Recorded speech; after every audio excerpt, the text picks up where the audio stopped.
Hello, friends. Welcome to Take Two for this Wednesday, the 10th of February, 2021. I'm Jeannie. I'm so glad you decided to come along on this hump day. All right. Now, I want to talk to you a little bit about hippopotamus. Is hippopotami. We were watching a documentary last night. I love anything to do with a hippopotamus. I just think they are so adorable. They're so round and cute and sweet. But you know what? This documentary was talking about a drug lord, a now deceased drug lord, who lived in Colombia, South America, and he wanted to have an exotic zoo where he lived in his city, which he basically controlled the city. So he took four young hippopotami, and he brought them over, I guess two males and two females, brought them over from Africa, where they were from, their natural habitat, and dropped them in the middle of Colombia and said, yeah, you know what, they can be here in this zoo. Well, he wasn't thinking, obviously. He just was very, thoughtless when it came to this, because that is not a natural habitat for a hippopotamus to be in Colombia. See, and here's the reason why. When a hippopotamus is in its natural habitat in Africa, which is the only natural habitat of a hippopotamus, they have seasons of drought, seasons of rain, seasons of this, seasons of that. They have certain foliage that they eat. There's certain other animals in the natural habitat that keep the food chain on an even keel, that sort of thing. That's natural. A mama hippo, like this mama hippo here with this little baby, a mama hippo in Africa might reproduce once every 3 to 4 years because of the way it goes with the drought and so forth.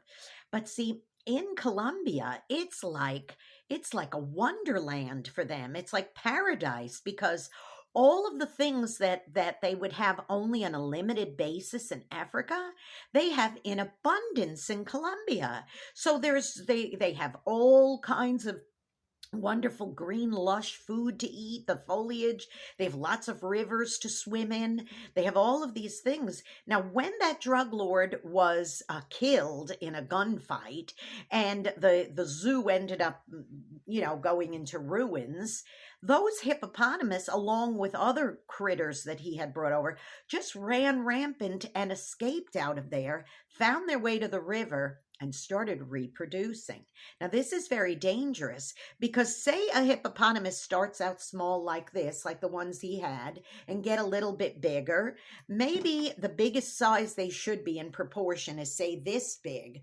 But because there's all that abundance of food and all that stuff that's so wonderful and fabulous for them, they may end up getting this big. And believe me, they were getting big, big, big, till eventually, oh heavens, they're like this big in proportion to what you understand what I'm saying.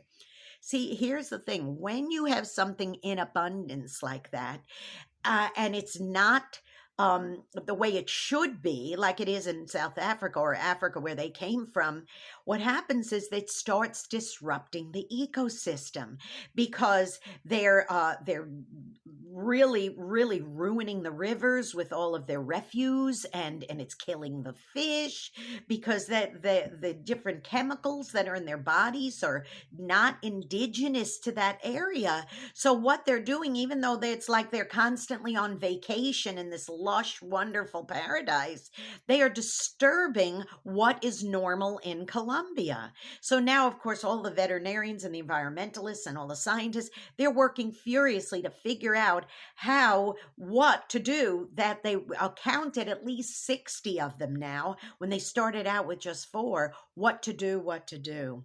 Well, of course, it is a huge disruption to their environment, to their land. And it's really a shame, because these hippos are gigantic. They're much bigger than they should be. They're wandering the streets. Their government says, no, we cannot cull them. We can't terminate them. We just have to figure out a way to get this under control. Well, think about this for a minute. How much are we like those critters, those of us who have such an abundance? Say we come from old money families, like where your grandparents and great grandparents and your parents had always had an abundance of finances, and you can have anything you want. You want a fancy car, you want a fancy house, you want this, you want that. Just here, dear, whatever you like, and you just give, without ever realizing that you're sadly your children are not learning the value of a dollar. They're not learning the value of not having and having to work for it, and that there are seasons that they'll have plenty and there's going to be seasons where it's lean. See, this is a problem. If you only ever have anything you want, then it has no value anymore.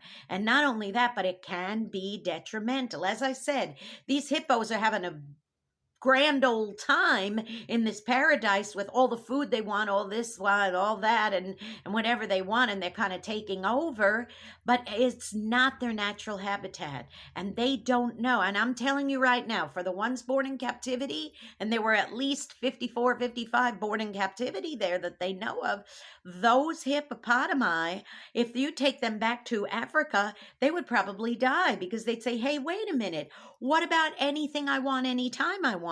It's not natural for them because they've had anything they want. So think about that. Ponder that on this day, okay?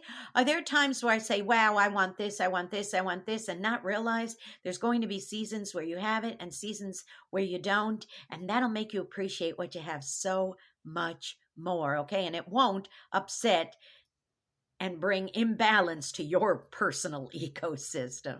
Now listen, go out and be a blessing to somebody today. You may end up being the only one who is. Make sure you do some kind of random act of kindness to somebody today, okay? It'll be much appreciated. Now also, don't forget to subscribe to my YouTube channel, Jeanne Sigler, JeanneSigler. Hit that subscribe button. Every time another Take Two premieres, you will be notified, okay? All right, you have a blessed one, have a good one, and I'm just going to hang out with my hippos today. I'll see you all on Friday for my Unsung Hero of the Week. What do you think? Yeah, that's a good idea. See you then. Bye-bye.